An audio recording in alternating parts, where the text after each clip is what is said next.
अस्सलाम वालेकुम नाजरीन, जुगनू मैथ की तरफ से खुश आमदीद। हम आपके लिए लेके आए हैं क्लास 9th और क्लास 10th के टेक्स्ट बुक के सॉल्यूशंस। वीडियो शुरू होने से पहले मेरी आप सबसे दरख्वास्त है कि हमारे चैनल को लाइक, सब्सक्राइब और शेयर ज़रूर कीजिएगा और साथ ही बेल आइकन के बटन को ज़रूर प्रेस कीजिएगा ताकि हमारी आने वाली हर नई वीडियो आप तक पहुंचती रहे। Thank you. बिस्मिल्लाहिर्रहमानिर्रहीम। अस्सलाम वालेकुम बच्चों। 10th class chapter number 1 equations reducible to quadratic form. बच्चों ये 5 टाइप बच्चों ऑलरेडी आप पढ़ चुके हैं मेरे प्रीवियस लेक्चर्स में। बच्चों आपने वो तरतीब से देखे होंगे, उम्मीद है वो आपको समझ आई होगी। आज के दिन हम क्या करने जा रहे हैं, इस लेक्चर में तमाम क्वेश्चंस को सामने लिख दिया है और इससे रिलेटेड चेक करेंगे कि आया आपकी माइंड की प्रैक्टिस की जाए, एक्सरसाइज कराई जाए बच्चों के इनमें से कौन सी टाइप इन पे एप्लीकेबल है। तो ये बच्चों आज आपको जुगनू मैथ की तरफ से आज हम आपसे डिस्कस करेंगे। समझ लें आज हम 5 टाइप्स की बच्चों एक किस्म की रिहर्सल एक्सरसाइज करने जा रहे हैं जो कि एज ए वर्कशॉप के तौर पे आप समझ सकते हैं। तो बच्चों पहला क्वेश्चन देखें इधर, 2 into X raise to power 4 minus 11x square. तो बच्चों साफ नजर आ रहा है कि टाइप 1 ही इस पे एप्लीकेबल है। क्यों बच्चों, ये क्यों नहीं पी ऑफ एक्स। तो बच्चों पी ऑफ एक्स यहां पे चलो मान लिए सारी पी ऑफ एक्स है, तो आगे बच्चों इसका रेसिप्रोकल यानी इसका 1 ओवर पी ऑफ एक्स वो बच्चों इसमें नहीं है, इसका टाइप 2 एप्लीकेबल नहीं है। इधर आ जाए बच्चों, ये भी एप्लीकेबल नहीं है क्योंकि आपके पास टर्में 1 2 3 4 5 टर्में चाहिए। तो बच्चों आपके पास यहां पर 3 टर्में हैं।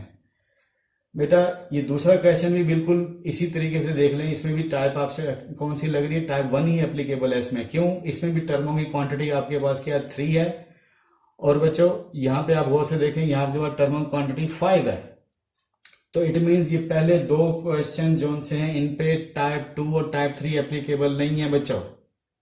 क्यों, टाइप 2 में बच्चों आपके पास पी ऑफ एक्स तो चलो बना मान लिया आपने, लेकिन 1 ओवर पी ऑफ एक्स इसके पास भी नहीं है, इसके पास भी नहीं है। तो टाइप 3 बच्चों और टाइप 2 बच्चों फेल है। टाइप 3 क्यों फेल है इन दोनों पे, क्योंकि इधर टर्में आपको चाहिए 5, इधर बच्चों टर्में आपके पास कितनी है, जस्ट 3 टर्म्स है। उसके बाद एक्सपोनेंशियल इक्वेशन वो भी नहीं है क्योंकि नीचे बच्चों यहाँ वेरिएबल है, ऊपर कांस्टेंट है। तो बच्चों ये एक्सपोनेंशियल इक्वेशन नहीं है, तो इसमें टाइप 4 भी फेल है। टाइप 5 में बच्चों आपको फैक्टर चाहिए 4 फैक्टर होने चाहिए, तो फैक्टर भी नहीं है। इट मीन्स टाइप 1 ही इस पे एप्लीकेबल है। आप इस क्वेश्चन में पहले में बच्चों आप इसको एक्स स्क्वायर को क्या लेट करेंगे, वाई।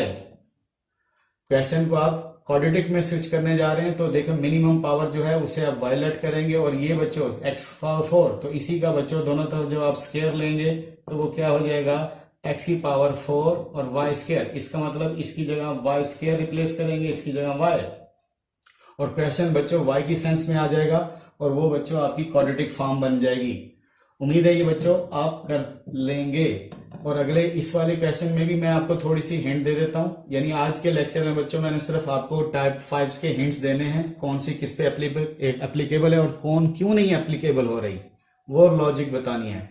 इसमें बच्चों अगर मैं इसे वाई का मिनिमम पावर देखी जाए तो वैसे मिनिमम -2 है। आप माइनस को इग्नोर करके देखें बच्चों, माइनस को इग्नोर करके देखें, 1 मिनिमम है और जो 2 है बच्चों वो क्या है उससे बड़ा है। तो एक्स की पावर -1, माइनस को इग्नोर करके आप वाई लेट करेंगे इसको, और बच्चों ये लेट करना है तो इसके लिए क्या करेंगे, दोनों तरफ स्क्वायर ले लें बच्चों। तो ये क्या हो जाएगा एक्स की पावर -2 और वाई स्क्वायर। लो भी बच्चों इसकी जगह वाई आ जाएगा और इसकी जगह क्या आ जाएगा, वाई स्क्वायर आ जाएगा। अब बच्चों इसका भी मैंने हिंट दे दिया, ये भी आपकी 3y square minus 8y plus 5 equal to, ये भी क्वाड्रेटिक शेप में आ जाएगी बच्चों, लेकिन y की सेंस में आएगी। जैसे हमारे y की क्वाड्रेटिक शेप बनेगी, y के 2 आंसर इसमें और इसमें बनेंगे, वो बारी बारी आपने जो सब्स्टिट्यूशन है उसमें सब्स्टिट्यूट करके उसे सॉल्व करके x के आंसर मालूम करने हैं बच्चों। उसके बाद अगले क्वेश्चन पर आते हैं हम। ये नेक्स्ट क्वेश्चन देखें, साफ नजर आ रहा है कि टाइप 1 इसमें एप्लीकेबल नहीं है। क्यों, उधर देखें एक्स की power 4 plus b x square plus c. तो बच्चों यहाँ तो वैसे ही नोमिनेटर में लीनियर पावर है, ये लीनियर पावर है।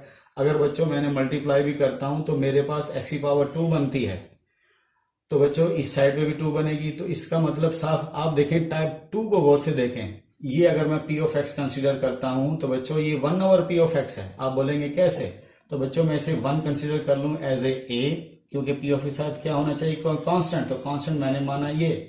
उसके बाद बच्चों मैं अरेंज कर रहा हूं, वहां चाहिए फार्मूले प्लस, ये माइनस बच्चों मैं क्या करूंगा, इसे -1 ओवर x माइनस ए ओवर x प्लस ए, बच्चों मैं इसे ऐसे लिखूं, कोई हर्ज नहीं है। इस वाली टर्म को बच्चों मैंने ऐसे लिखा, तो ये बच्चों पी ऑफ एक्स हो गई और ये 1 ओवर पी ऑफ एक्स हो गई। और इसमें b क्या है, b बच्चों -1 और c आपके पास क्या है, ये है। तो बच्चों बात क्वेश्चन अपनी शक्ल से, शेप से बता रहे होते हैं कि ये पी ऑफ एक्स है, तो ये बच्चों 1 ओवर पी ऑफ एक्स है। अब आप बच्चों इसे अगर y लेट करते हैं तो उसे क्या हो जाएगा, -1/y। तो बच्चों ये y हो गया और -1 ओवर y। बाकी बच्चों आगे आप क्वेश्चन खुद करेंगे, क्योंकि आपको टाइप 2 बड़ी डिटेल से डिस्कस कर चुके हैं। y से मल्टीप्लाई करके क्वाड्रेटिक इक्वेशन में शिफ्ट कर लेंगे, y के आंसर लाएंगे, वो लाके बच्चों फिर इससे कंपैरिजन करेंगे, यानी इसको आपने y लेट करना है। तो बच्चों इस पे कौन सी एप्लीकेबल हुई, टाइप 2। टाइप 1 एप्लीकेबल नहीं है, टाइप 3 भी इसमें एप्लीकेबल नहीं है, क्योंकि आपके पास नंबर ऑफ टर्म 3 है और वहां नंबर ऑफ टर्म आपके पास 5 चाहिए। उसके बाद नेक्स्ट क्वेश्चन पे आ जाए बच्चों। नेक्स्ट क्वेश्चन डिस्कस करते हैं कि आया इसमें क्या है, इसमें कौन सी टाइप एप्लीकेबल है बच्चों। इधर काउंट कर लें 1 2 3 4 5। तो बच्चों देखा जाए तो टाइप 3 ही एप्लीकेबल है, उसे 5 टर्में चाहिए थी, तो 5 टर्में आपके पास वाकई है, तो ये इससे मैच हो रही है। आप कहते हैं ये बनानी है, इसे रेसिप्रोकल इक्वेशन कहते थे। क्यों कहते थे, मैंने आपको बताया था। इस पूरे में जहां x है आप 1/x रिप्लेस करें तो इक्वेशन वही रहती है, उसमें कोई तब्दीली नहीं आती, इसलिए बच्चों इसे रेसिप्रोकल इक्वेशन कहा गया था। अब बच्चों इसको ये शेप बनाने के लिए आप हर टर्म को किससे, x² से डिवाइड करेंगे, x² से डिवाइड करेंगे तमाम टर्मों को बच्चों। अब उम्मीद है बच्चों आपको याद आ गया होगा। उसके बाद फिर आपने क्या किया था, x वाली टर्मों को, x² वाली टर्मों को इकट्ठा किया था। जैसे ये कैंसिल हो जाएंगी तो ये 2x², इधर डिनोमिनेटर में ये वाली 2/x² है, इसे इकट्ठा करेंगे। इधर बच्चों ये कैंसिल हो गए सिंगल पावर वाली, और इधर सिंगल पावर वाली डिनोमिनेटर में ये बचेगी, इसे इकट्ठा करेंगे, और माइनस ये से कैंसिल -6। अब बच्चों देखिए ये अरेंजमेंट वैसी हो रही है। उम्मीद है ये आप क्वेश्चन खुद करेंगे। अगली इक्वेशन एक्सपोनेंशियल बनती नहीं है ये, और ना ही बच्चों इसमें फैक्टर है 4, तो इसलिए इसमें इस पे कौन सी एप्लीकेबल है बच्चों, इस पे टाइप 3 एप्लीकेबल है। और इसी तरह बच्चों जब टाइप 3 एप्लीकेबल हो गई, अब अगले क्वेश्चन पे चलते हैं। अगले क्वेश्चन में डिस्कस करते हैं कि उस पर कौन सी टाइप एप्लीकेबल है।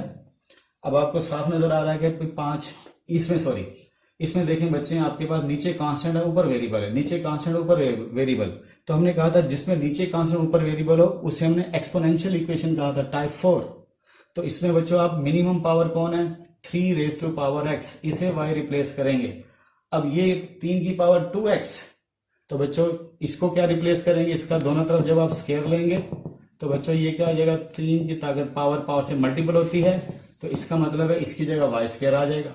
अब बच्चों के जहन में ये आता है ये 3 की पावर 2 कहां जाएगा, तो बच्चों इसे हम यहीं पे ब्रेक करेंगे, 3 की पावर 2x इंटू 3 की पावर 2।